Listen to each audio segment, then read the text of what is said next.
बिस्मिल्लाहिर्रहमानिर्रहीम। नाज़रीन, इस वीडियो क्लिप में आपको ये बताया जाता है कि छोटे काश्तकार जो 10-20 एकड़ रकबे वाले वो क्या काश्त करें अब गंदम के बाद, या बड़े काश्तकार 50-100 एकड़ या इससे ज़्यादा रकबे वाले काश्तकार अब गर्मियों में अब क्या काश्त करें। देखें, गंदम के बाद तिल, कपास, मकई, मूंजी, ज्वार, बाजरा हम जो भी लगाते हैं ना, उनमें कोई ख़ास मुनाफा कोई चार्म नज़र नहीं आ रहा। तो फिर क्या करें, क्या लगाएं? ठेके की ज़मीन है, कुछ तो लगाना ही है। बात यह है कि काश्तकार के साथ गंदम के सिलसिले में, गंदम के अलावा कपास और मकई के सिलसिले में भी जो बेवफाई हुई है हुकूमत की तरफ से, कोई काश्तकार को नज़रअंदाज किया गया है। पहले जोश दिला के इसकी ज़्यादा पैदावार उगाएं, एक्सपोर्ट, हम इम्पोर्ट नहीं एक्सपोर्ट करेंगे। तो जब आ गई एक्सपोर्ट के काबिल तो फिर हेरा फेरियाँ और बेईमानियाँ शुरू कर दी। हम 2500 रुपये में रुलती फिर रही है गंदम।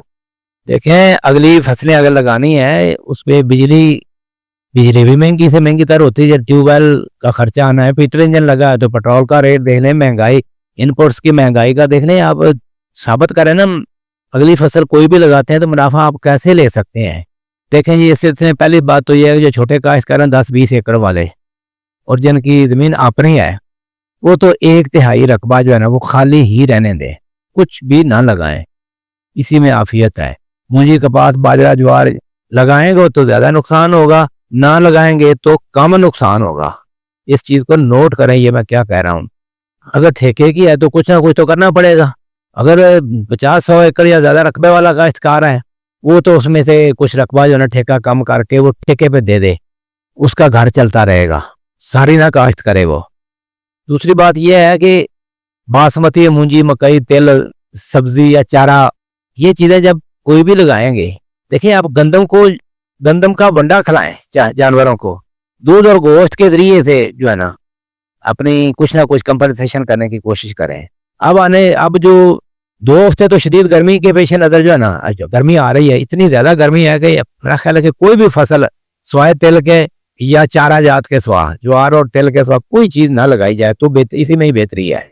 तो फिर आगे अगस्त सितंबर की हाई रेनफॉल के तनाजर में इस दफ़ा जी ज़्यादा बारिशों की पेशगोई है, ये इस चीज़ का वजन है इसमें।